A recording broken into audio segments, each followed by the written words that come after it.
live in is ever changing. With people gaining strange abilities, the boundaries on what is considered human has been continually pushed by every new generation. But that day, when I thought it was an asteroid struck the dirt on this measly planet, those boundaries were no longer pushed, but simply destroyed, shattering all things that we thought as a civilization possible. My name is Ben Tennyson, and this is my story.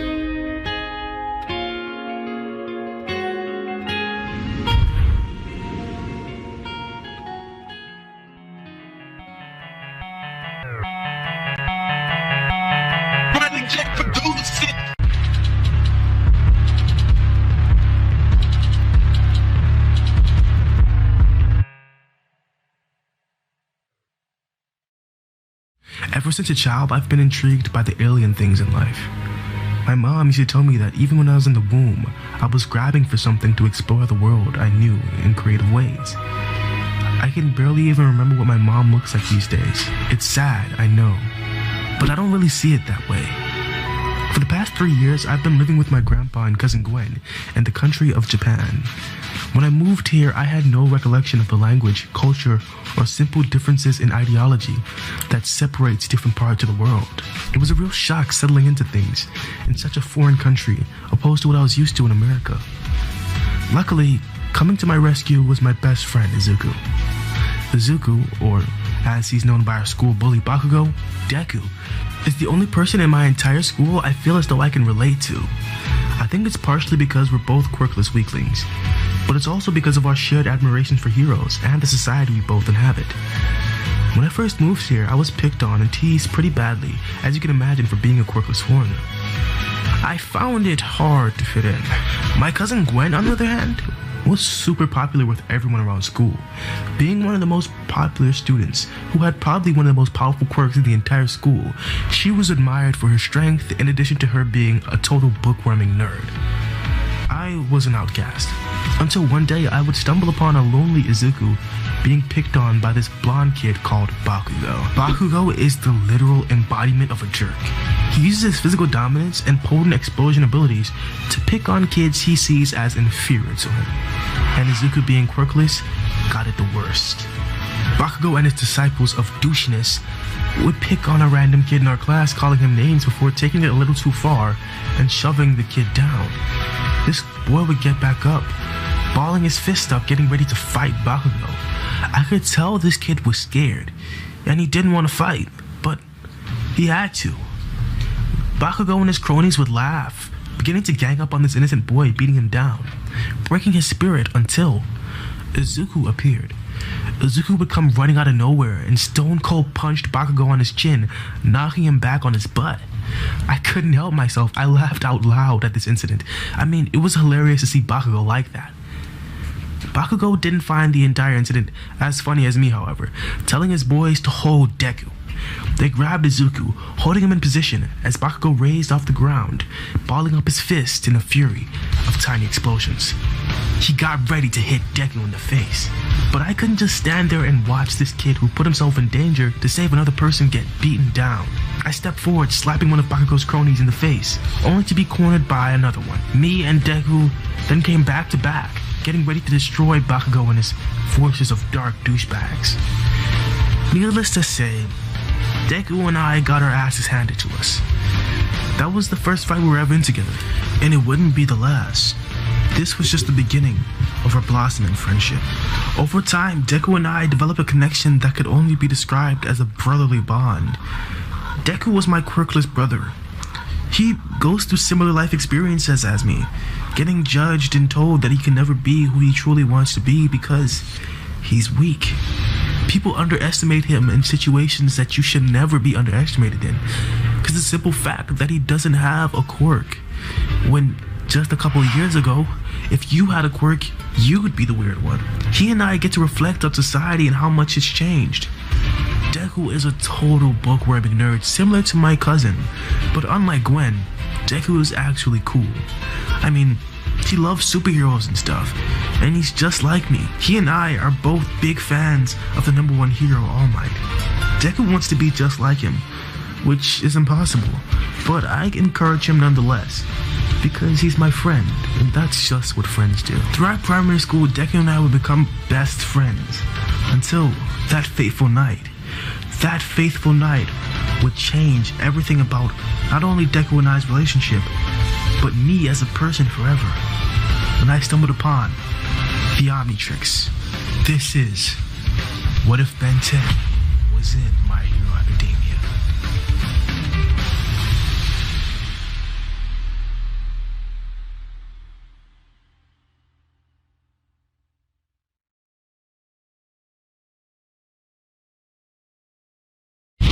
What's up, everybody? It's me, Big Gucci Taco, back for another video.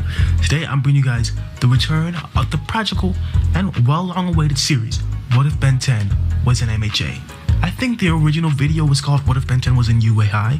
Correct me if I'm wrong down there in the comments, but I think it was What If Ben 10 Was in UA High.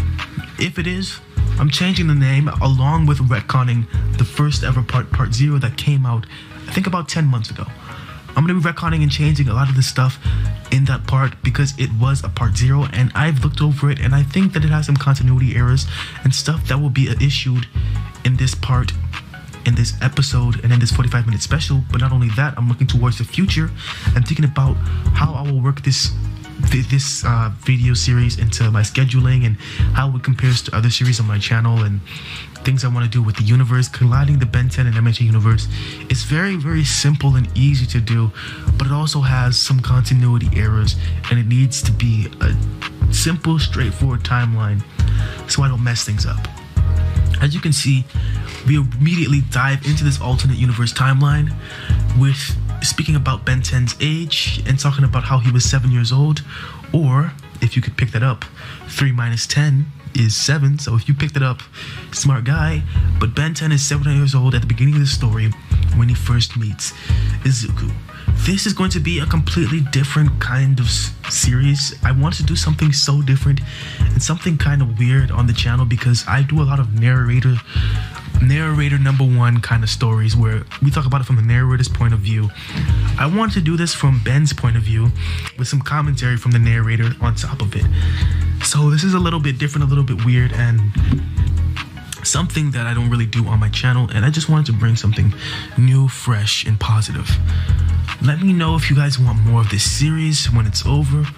And just like that video for that intro, it took me so long to make, and I know this video is going to be late. There's no way that this video comes out at the original scheduling because the editing process is going to be crazy on this. I love you guys so much, and I'll see you in the future. From the second that meteor touched the ground, everything changed. I was consumed by the power of the Omnitrix, and it became my vessel to wield. I didn't know anything about it at the time, but I was going to find out, that's for sure. This strange watch had glued itself onto my wrist and wasn't coming off by any force. Stuck in that forest, I looked around scavenging for sticks, boulders, and rocks to bang this thing off of me. Nothing was happening. It was stuck there, and it seemed like it was going to be there for good. But quickly, the thing that was on my wrist became the least of my problems. As I looked around the forest, I realized that meteor that just struck the ground had started a forest fire, and the environment that I was in was no longer going to be there in a short period of time. I would rush myself, trying to get out of the forest, trying my best to run, but from each tree that burnt, another one would burn again as the fire spread throughout the forest as quickly as it impacted the ground. I was scared. I didn't know what to do, and that's when the Omnitrix would present a solution to me.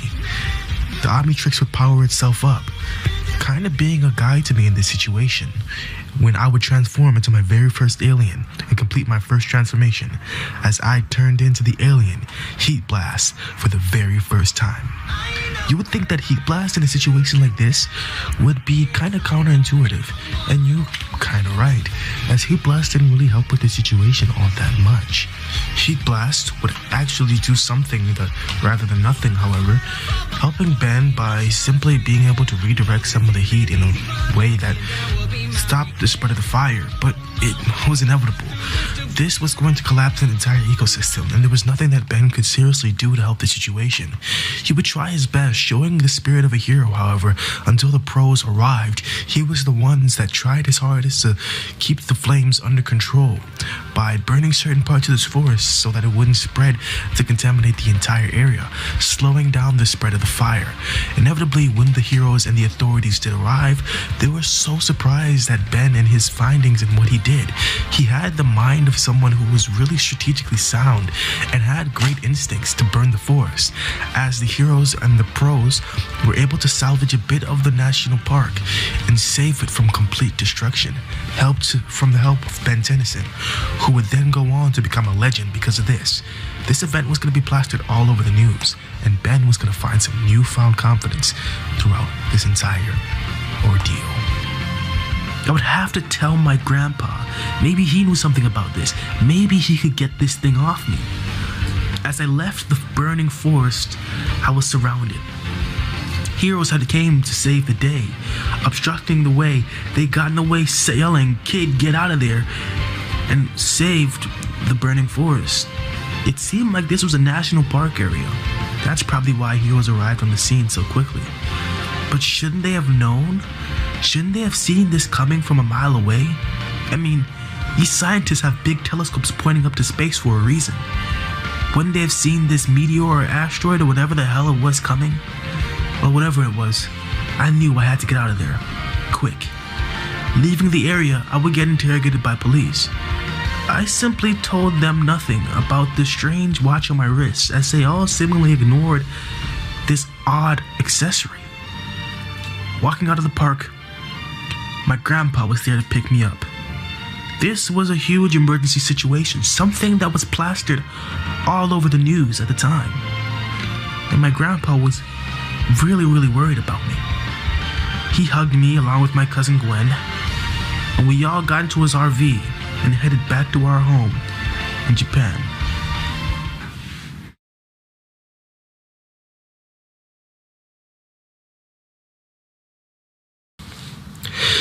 Ben, gaining the powers of the Omnitrix, would change his life trajectory entirely. Going from a quirkless kid, Ben now had an excuse to call his Omnitrix powers his quirk. He explained to everybody that he had the ability to transform into different species of demons, or as he called them, aliens. People didn't understand this ability to its fullest extent, but it was a quirk that seemed feasible and was bought by most people he told the story to. With the help of Grandpa Max, Ben would continue to develop his Omnitrix ability alongside growing up as a teenager. When he hits his teen years, Ben would begin plumber training from Grandpa Max. Max would suddenly try to trickle down information to Ben, giving hints that he knew about the Omnitrix all along, but Ben was too slow and never really caught up to what Grandpa Max was really trying to teach him. Ben would become proficient in hand-to-hand combat, not anywhere near a Deku or an All Might, but he was able to hold his own if he was transforming into an alien, and the timer would go up where he couldn't transform and he had to fend for himself. In most situations, I would say that Ben would lose in one-on-one hand-to-hand combat to anybody who was proficient at hand-to-hand combat, but he was able to hold himself and give up a decent fight until he was able to transform. He's not winning any one-on-one battles by himself, but he has the ability to stand alongside some of the strongest one-on-one fighters in the MHA universe for 2 minutes at the very least. Ben would now become a school celebrity, returning back to school after he gained his Omnitrix abilities. He'd be showing everybody his new quirk and telling them how it manifested really late into his life. Showing up Bakugo, he quickly became one of the most powerful students in his school. Bakugo didn't like that at all. A kid that he used to once bully standing up to him in this way, it was just graceful, and this kid needed to be taught a lesson. Bakugo would try his best to corner Ben in an area that he couldn't really leave, using his cronies he picked off Ben in an alleyway near the school and beat Ben damn near senseless until Ben was forced to use his Omnitrix abilities in school to show up Bakugo.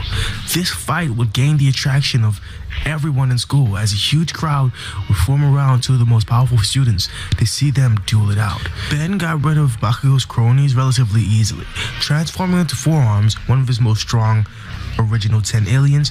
Ben simply dispersed these foolish kids and focused on Bakugo, the real ringleader in this situation.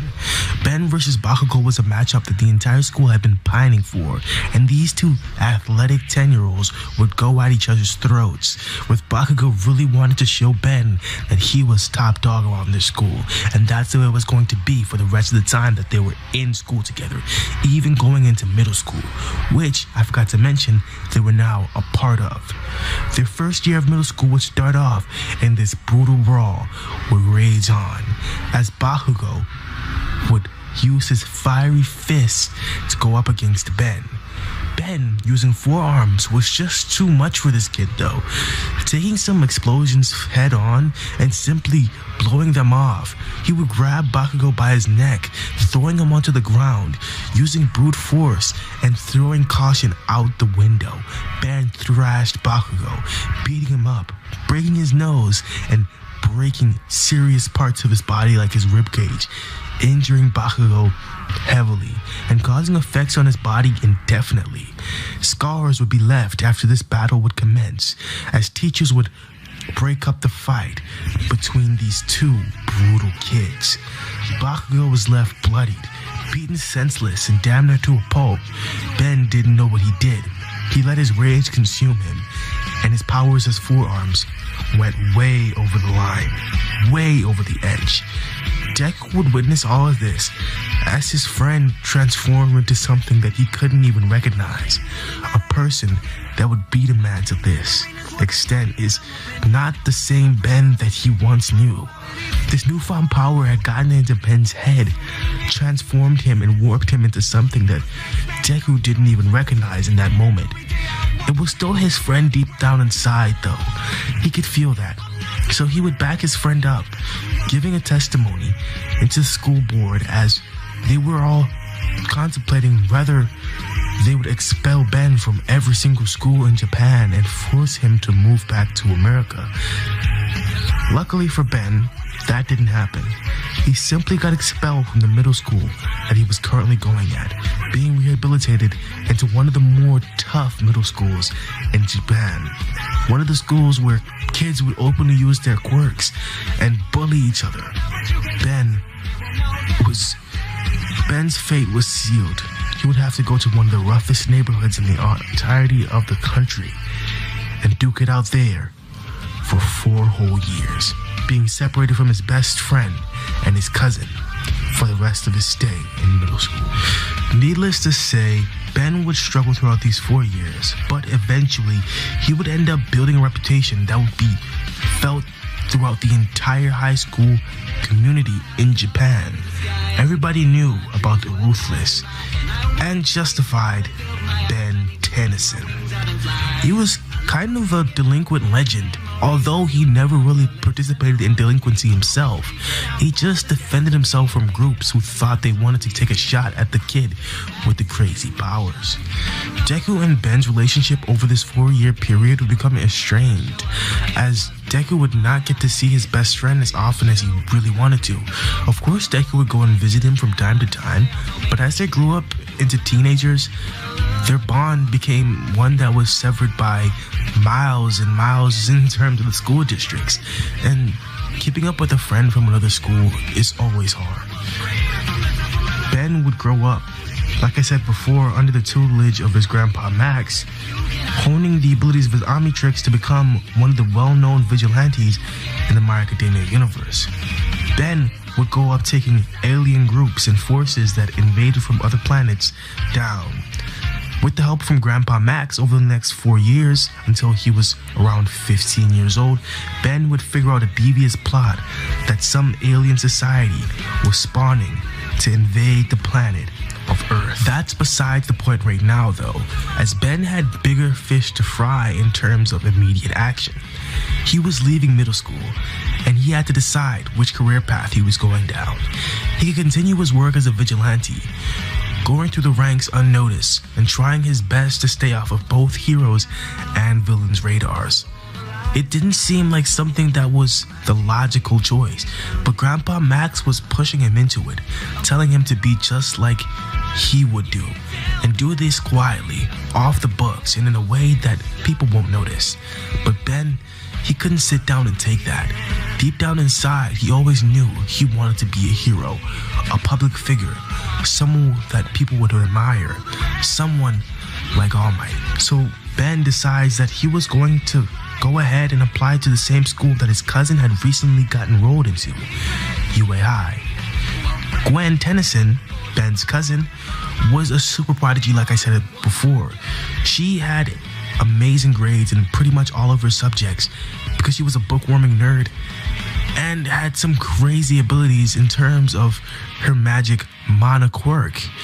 Her quirk, or as we know in the Ben 10 universe, her magic abilities were amazingly powerful, leading to her doing incredible things from telekinesis to energy manipulation to straight up transformation.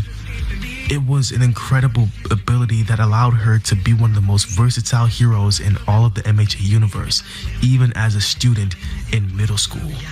She was being scouted from some of the top schools all across the world, yeah, let alone Japan. But she decided to enroll into UA High, as she got a recommendation from a teacher who said that her abilities were such things that she had never seen in her entire life. That recommendation came from the hero Midnight, who got a glimpse at Gwen at a random stop where Midnight would be on a hero patrolling, and she would see Gwen stopping a crime simply and easily using her abilities to slide past this villain and save the day. It was unlike anything she had ever seen before. She had never seen such a powerful villain be taken down so easily in situations that didn't involve All Might. You know, it was crazy to see a young girl with such versatile and potent abilities simply walking up and down the street like she didn't have any business being in the costume and being one of the top heroes in the country right that instant. So, in on recommendation, Gwen would work her way up through the UA ranks, tediously grinding in academic ways, while easily passing in flying colors physically and due to her potent abilities. She would form the new Big Four of UA. Joining the Big Three as an additional add-on, Gwen formed the Big Four of UA, the top 4 students who were also the oldest students in the goddamn school, with the most potent abilities seen in generations from the high school, and probably will become the top 4 heroes in Japan as soon as they entered the ranks professionally. Her cousin Ben, on the other hand, was a delinquent superstar.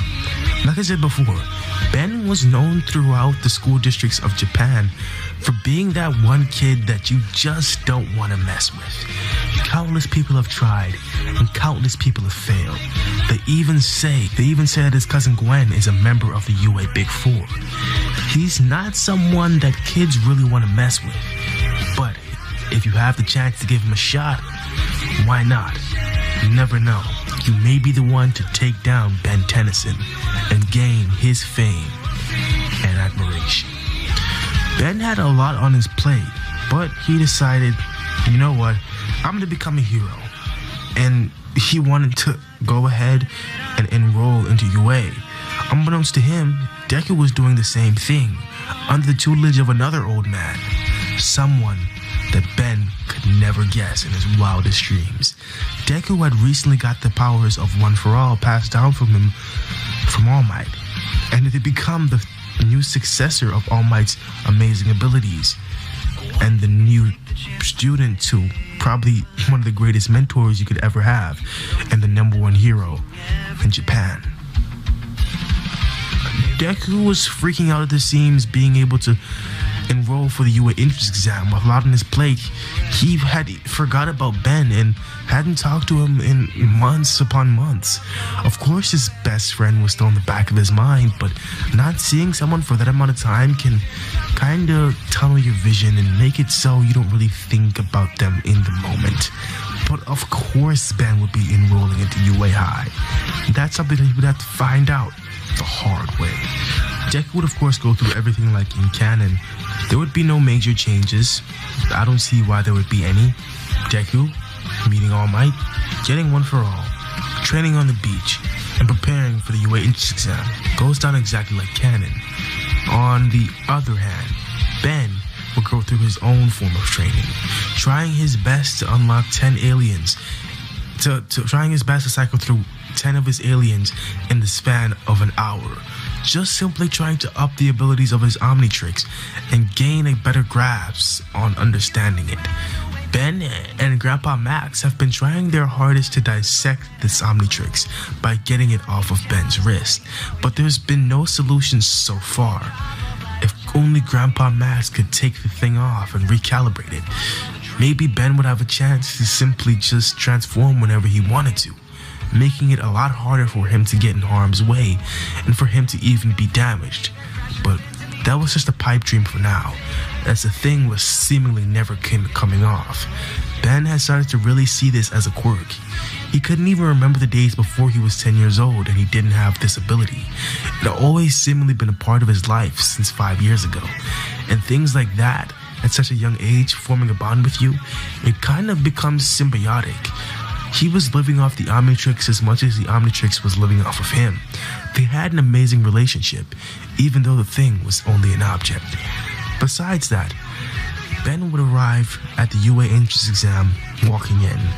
Deku and Ben, surprisingly, would not notice each other, as Deku stumbles upon Uraraka, and they form a relationship right that instant, with them simply awkwardly talking and Deku walking away, creeped out because it's his first time really speaking to someone in that matter, if you know what I mean. Ben, on the other hand, would deliberately walk up to the UA entrance exam and walk through, not stumbling around clumsily like Deku. Ben had a lot of confidence. As we can see before when he fought Bakugo, he was a bit of a boneheaded asshole. Like I said, he is known by the delinquents for being the one who always stands up for himself. So this is something that you can expect from him. Just blind confidence and the ability to believe into what he's truly capable of. At the UA entrance exam, Ben would do wonders. As soon as they give the go for everyone to start, Ben blasts off, transforming into Accelerate, one of his favorite of the original 10 aliens, blasting through multiple robots. He would simply run through them, destroying them from the inside out. This was something that even Ida, who had super speed abilities, wasn't able to keep up with. Accelerate would pass Ida easily, as Accelerate runs at the speed of Mach 3 or 4. Coming up on light speed. Of course, Ida had no chance in a race to begin with, but witnessing this, it was something amazing. This kid was obviously on another tier compared to everyone at that exam that day. Ben would run through using Accelerate until he stumbled upon the 0-point robot. Ben decided, you know what, if it's not bothering anybody, I'm gonna leave the 0-point robot alone. For now, I'm just gonna collect as many little robots as possible, then I might come back to destroy this thing and show off to the UA entrance examinees that I am that guy and I can take down the 0-point robot if I really wanted to. So he focuses on the objective that he's been set, to collect as many points as possible and destroy all of these smaller robots in the stage. However, unbeknownst to Ben, while he runs away using Accelerate at incredible speeds, Uraraka would get trapped because of the 0-point robot, and Deku would come and try to save the day. Deku hesitated, and in that moment, Ben would re-arrive using Accelerate. Deku didn't notice this, as he never really saw the transformation of Accelerate, only really seeing forearms in that one bout against Bakugo. Deku wouldn't realize and recognize Ben as he zoomed up to the situation looking at Deku and Uraraka. Ben would see Deku, but decided not to say anything, because if he just spouted out, "Hey Deku," in this weird alien form, Deku would be creeped out heavily and probably just not say anything. So he decides, you know what, why don't I just save the day before I talk to Deku? Speeding up using accelerate, he would run on the arm of the 0-point robot. However, unbeknownst to Ben, his Omnitrix timer was starting to run low. 5 minutes had definitely passed by now, and he was running on fumes. Gassing out, he transformed back into Ben Tennyson, and Deku saw his friend for the first time in months. In that time that Deku hadn't seen Ben had got through a serious transformation, and I'm not talking about anything to do with the Omnitrix. The last time Deku saw Ben was standing around 5 feet 7, similar to Deku, and he looked pretty much the same as he did when he was 10 years old, just a bit taller and a bit broader. However, when he saw Ben this time, Ben was standing 6 feet tall. Those last few months of training really did something. He must have had an extreme growth spurt. He had to have been drinking milk. Deku just couldn't stop thinking about it. That was Ben, it had to be. He was wearing a jacket that just said 10 on it. It was green and had a white stripe going down the left sleeve.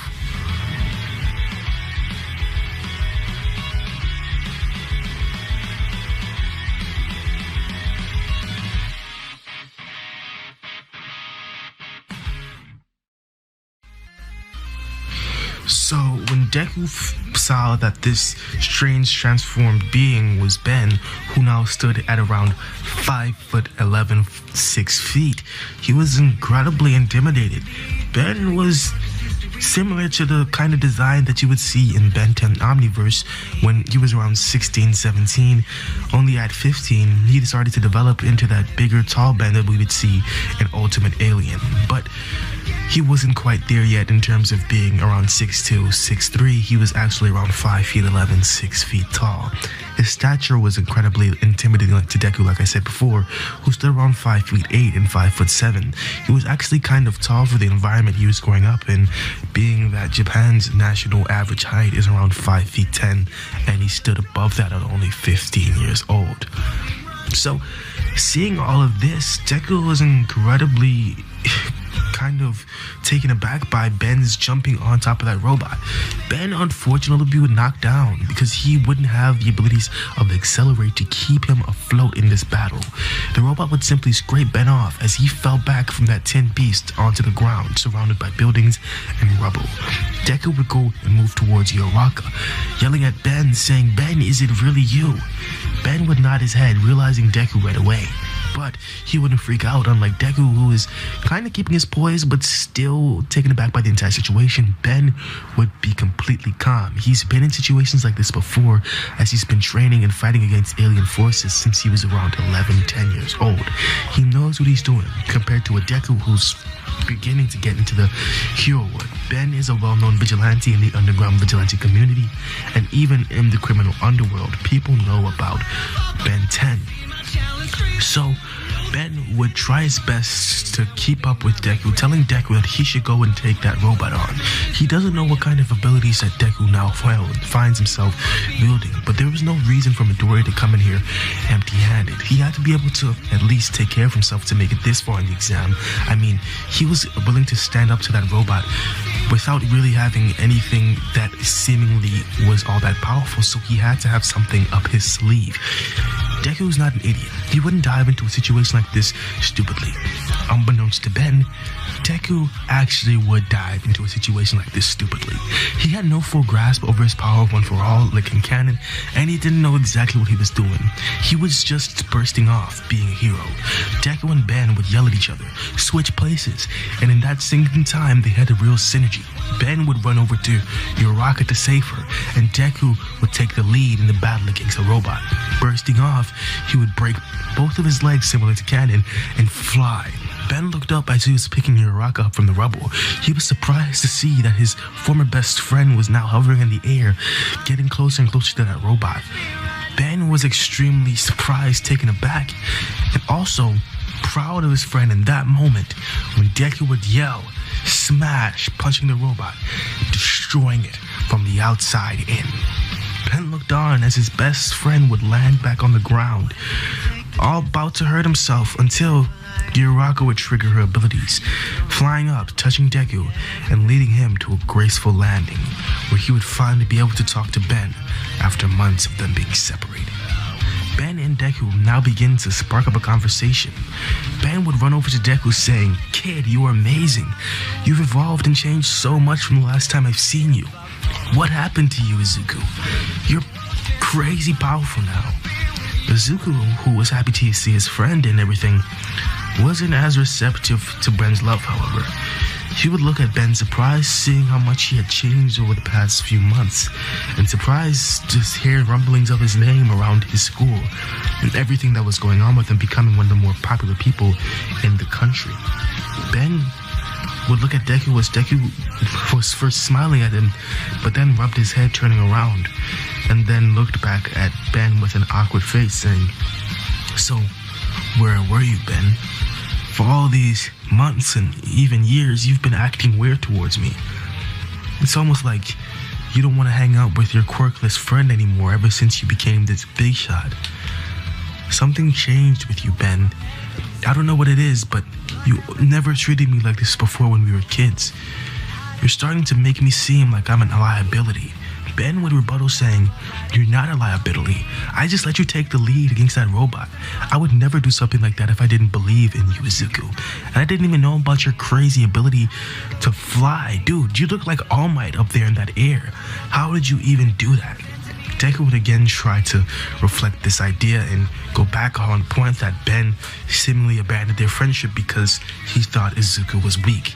Izuku would ponder on this, saying, "Do you really think that I couldn't be a hero like you? Do you really think that I didn't know you were a vigilante, Ben? Of course I saw it in you. I damn near saw it in myself. But I would never do something like that to my friend. Leave him for months on months.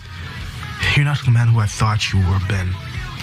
Deku would then leave. With his broken leg, he would be escorted off, and just like in canon, he would pass with flying colors for stopping the 0-point robot.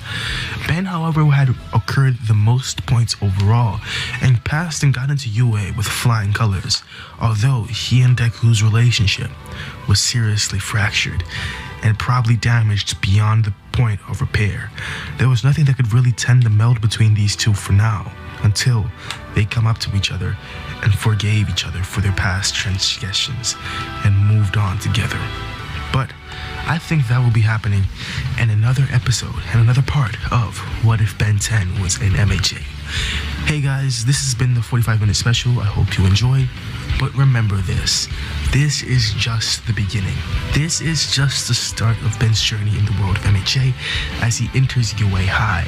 We have so much to cover, and we may even go back in the past and cover how Grandpa Max has been affecting Ben's development, and seeing what's going on with that entire alien plot thread that I loosely alluded to, and seeing what's going on with the alien quote-unquote invasion of the planet of MHA, Earth, and everything like that. Hopefully you guys enjoyed, and if you want to see more like this, I'm going to say the like goal is 150 likes for another part, maybe even another 45-minute special. It's down to you guys what you want. I hope you enjoyed the video, and I will see you in the next one. Like I said at the end of all of my videos, like, comment, subscribe, all that fun jazz. Peace. She like yaddy yaya, she like yaddy yaya. Bitch, I'm rooting for ya, bitch, I'm rooting for ya. She like yaddy yaya, she like yaddy yaya. Bitch, I'm rooting for ya, bitch, I'm rooting for ya. Bitch, I'ma break the bank, bitch, I'ma break the bank, bitch, I'ma break the bank, bitch, I'ma run at the check, bitch, I'ma ball like a ref, bitch, I'ma ball like a ref. She bout to get this on that, nigga, they mad and not like me. Shawty, she bad, wanna be on my team. Photo the gap, bitch, I'm going to speed. Bitch, I got a Glock and it came with a beat. Bitch, I'ma break the bank. Bitch, I'ma break the bank. Bitch, I'ma